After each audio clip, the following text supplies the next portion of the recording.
Hi cyberspace! I just have one quick thing to say about yesterday before I jump into the meat of this video, and the one comment that I have about yesterday is triple rainbow awesome tour. Heck yeah! Alex Carpenter, Jason Monday, Luke Connard, Christina Horner, and Mike Lombardo at the Bean with epic win. And all I could go on about it for like probably an hour, but I'll spare you all the awesome details and sum it up in one sentence.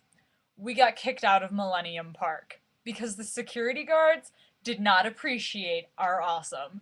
Oh, it was so amazing. There was awesome music and awesome people, and it was just so much fun. And yeah, we were asked to kindly disperse because we were making too much noise. Oh, best concert I've ever been to. But what I really wanted to talk about in this blog is it's kind of a more, not serious, obviously, but a more sober manner, I guess, matter. I reread all 7 of the Harry Potter books this summer, and most of my viewers know this, but um, I kept a list of things that were incontinuitous. Is that a word? Incontinuitous. Incontinuitous? Incontinuous. Uh, Uncontinuous? Discontinuous. Discontinuous. Anyway, I kept a list, and while this problem doesn't really fit on the inconsistencies list, it's just something that I noticed that really bothers me personally, and it's the prank, the famous prank that everyone knows of that Sirius played in the Marauders' 5th year. The prank that where he told Snape how to get down to the Shrieking Shack through the Whomping Willow Tunnel when Remus was a werewolf, and Remus almost killed Snape, and Snape almost killed Remus, and James had to save Snape's life, and hatred ensued, and yeah. Basically, this prank bothers me to such an extent that I almost didn't even notice how much it bothered me, but looking back on it, I realized that I really hate this prank, like loathe it because well, one, she doesn't even give a motive. There is no reason why um Sirius played this prank. I mean, I believe she said in an interview somewhere that he was angry at Snape and he just hated Snape and that was like a good enough excuse. But I mean, he's hated Snape for 5 years already, and I'm sure he's been angry at Snape before this. So what was it about this one time that made Sirius go over the edge and tell him how to get past the Whomping Willow? I mean, what was the final straw that made him do that? And I never understood that, and I never understood why Sirius would do that. I mean, Remus is his friend, you know. Mooney is Padfoot's friend.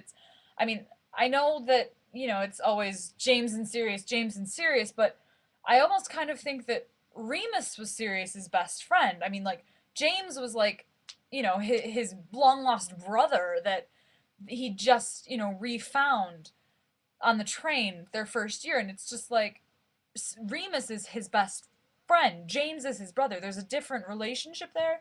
And I almost think that it's like, I mean, nobody I know, none of my personal friends would ever think that it would be okay to tell someone, how to how go ahead and kill him or have me kill someone else. It's just, I don't understand the motivation, and I don't understand how Sirius could possibly have done that to Remus. I mean, I guess you could say, oh, he didn't think of the consequences, but that's not a good excuse because ugh, I don't know. And it's just like the other thing about the prank, the other thing that bothers me so horribly is that this is the first instance of the distrust among the Marauders. This is the first point where we see the Marauders not trusting each other, not as a unit. It's the first step on the way to Peter's betrayal, ultimate betrayal, and the death of James and Lily. Because I think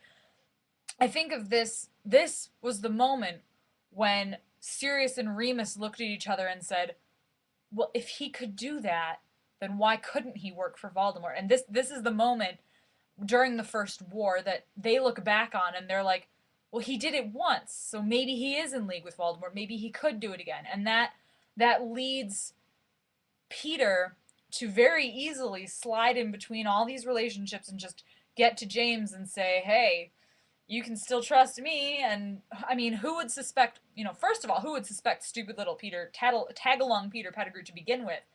And then who would suspect him when they're too busy suspecting each other? When Sirius and Remus are too busy suspecting each other, why would they even bother to look at Peter? And I think that's what bothers me the most, is that this is the first time we see that distrust, that horrible sort of falling apart.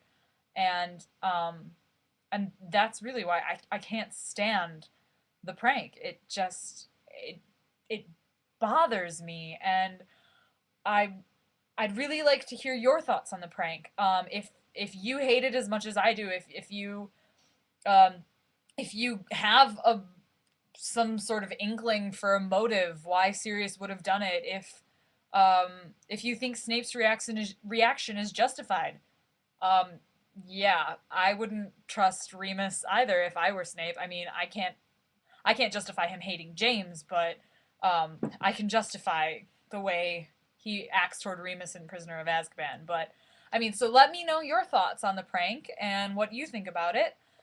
And this is a prime example of me being nerdy, but in the meantime, I will keep being nerdy, and I'll see you next Wednesday. Bye!